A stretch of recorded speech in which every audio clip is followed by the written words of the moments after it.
En la medicina clínica, y diría que en la naturaleza humana en general, hay un instinto absolutamente primario: dar de comer a quien se muere de hambre. Es lógico. Las familias lo piden a gritos y los profesionales de la salud buscan hacerlo cuanto antes. Pero, y aquí está el gran problema que vamos a desgranar hoy, hay una línea finísima, microscópica diría yo, entre salvar una vida con nutrición y provocar un desenlace fatal. Hoy nos adentramos en una de las urgencias médicas más temidas en la nutrición clínica especializada. Vamos a hablar de la complicación más letal que existe al recuperar nutricionalmente a pacientes críticos, por ejemplo, aquellos con trastornos de la conducta alimentaria graves. Esto es una advertencia clínica en toda regla sobre la iatrogenia, es decir, esa tragedia donde una intervención médica con la mejor de las intenciones se convierte literalmente en el detonante de una catástrofe sistémica y mortal. Y es que, claro, la comida es la cura indiscutible para la inanición, eso no lo duda nadie, pero surge un dilema clínico brutal cuando nos encontramos con un cuerpo que sencillamente ha olvidado cómo procesar esos alimentos. Para entender esto resulta muy revelador mirar a la historia, concretamente al final de la Segunda Guerra Mundial. Cuando se liberaron los campos de concentración, las tropas aliadas, con toda su buena voluntad, dieron raciones de comida altísimas en calorías a personas que estaban en los huesos. ¿Y qué pasó? Pues que trágicamente, en lugar de recuperarse, miles de esos prisioneros murieron casi en el acto por paradas cardíacas fulminantes. Fue la primera vez que vimos a gran escala que, si a un organismo adaptado a la hambruna extrema le das comida demasiado rápido, ese salvavidas se transforma metabólicamente en un veneno. Es una auténtica bomba de relojería biológica a punto de estallar. Sección 1. Fisiopatología del síndrome. Veamos qué ocurre exactamente a nivel celular. Para entender por qué la cura puede matar, tenemos que fijarnos en lo volátil que es un cuerpo tras pasar mucha hambre. Tenemos dos escenarios chocando de frente. Por un lado, el estado basal del paciente, que es de catabolismo crónico. Como no entra comida, el cuerpo entra en una especie de hibernación profunda. Regula su metabolismo al mínimo y empieza a autoconsumirse, tirando de grasa y músculo, solo para mantener el corazón y el cerebro funcionando. Y de repente, ¡pum!, anabolismo súbito. Metemos carbohidratos de golpe. Esto no es un despertar suave, ni mucho menos. Es como echar gasolina de alto octanaje sobre unas brasas que casi no tienen fuego. El cuerpo recibe un shock brutal y les pide a sus células que produzcan un montón de energía para la que ya no tienen materiales. Y aquí llegamos al punto clave de toda esta explicación. El síndrome de realimentación no es algo que pase de forma natural o inevitable por tener una anorexia severa. No, es una complicación iatrogénica. ¿Qué significa esto? Pues que la causamos nosotros, médicamente. Es una respuesta caótica, desproporcionada y letal del propio cuerpo, provocada exclusiva y únicamente por reintroducir el alimento demasiado rápido. En este escenario, no es la enfermedad previa la que da el golpe de gracia, sino la agresividad repentina de la cura.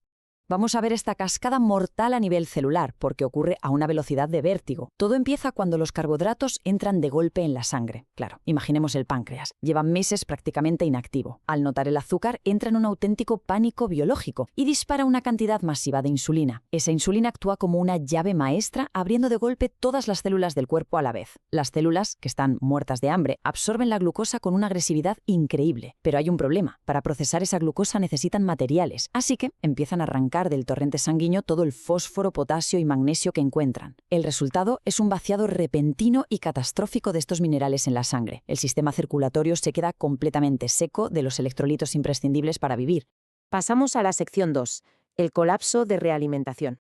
Y claro, tras ese desastre celular que acabamos de ver, el impacto en todo el cuerpo es inminente. De todos los minerales que desaparecen de la sangre, el gran culpable, el detonante del desastre absoluto, es la caída del fósforo. A esto lo llamamos hipofosfatemia severa y es la señal de alarma definitiva de que el colapso está al caer. La razón es pura bioquímica de supervivencia. Sin fósforo en la sangre, las células no pueden fabricar ATP. El ATP es, básicamente, la moneda de energía de la vida. Si te quedas sin ATP de golpe, los músculos simplemente dejan de poder contraerse. Y ojo con esto, porque cuando el diafragma, que es el músculo que nos hace respirar, se queda sin energía, el fallo respiratorio agudo es completamente inevitable. Pero la cosa no acaba en el fósforo. Una caída del potasio por debajo de los 3.000 equivalentes por litro es una emergencia absoluta. A estos niveles tan bajos es como si la red eléctrica del cuerpo sufriera un apagón general. Todos esos impulsos eléctricos finísimos que controlan nuestro movimiento empiezan a fallar. Quien lo sufre siente una debilidad paralizante, pero el verdadero terror está en el pecho. El corazón pierde la electricidad necesaria para seguir latiendo, provocando un fallo cardíaco súbito. A todo este caos metabólico hay que sumarle una realidad física muy dura. Un índice de masa corporal por debajo de 15 en un adulto es una señal de peligro extremo. Fisiológicamente nos está diciendo que ese cuerpo ya se ha comido sus propios órganos para sobrevivir. Las paredes del corazón están delgadísimas y frágiles y los órganos atrofiados. Este número nos confirma que no hay colchón, no hay absolutamente ningún margen de error biológico. Todo el sistema pende de un hilo antes incluso de dar la primera caloría. Una vez que se enciende la mecha, la velocidad de caída asusta. Los órganos empiezan a fallar en un efecto dominó brutal. Tenemos insuficiencia cardíaca aguda porque un corazón ya atrofiado se queda sin energía celular de un segundo a otro. Arritmias ventriculares letales porque no hay potasio ni magnesio. Fallos respiratorios severos por esa parálisis del diafragma de la que hablábamos. El cerebro, al quedarse sin equilibrio químico, empieza a sufrir convulsiones y encefalopatías que alteran la conciencia. Y para rematar, aparecen edemas rapidísimos que literalmente encharcan los pulmones y ahogan el corazón. Es un colapso total, muy violento y muy rápido. Vamos con la sección 3, manejo y prevención clínica. Visto el panorama tan devastador, la forma en que el médico se acerca a la cama del paciente tiene que cambiar por completo. Aquí, las prisas se tienen que quedar fuera de la habitación. Esta es la regla de oro, el dogma absoluto de la rehabilitación nutricional: iniciar bajo y avanzar lento. El verdadero enemigo en esas primeras semanas en el hospital no es la desnutrición en sí, sino nuestra impaciencia por curarla rápido. La única estrategia que funciona para no encender esa mecha metabólica es empezar dándoles calorías en cantidades ridículamente bajas e ir subiéndolas con una lentitud casi dolorosa y calculada al milímetro.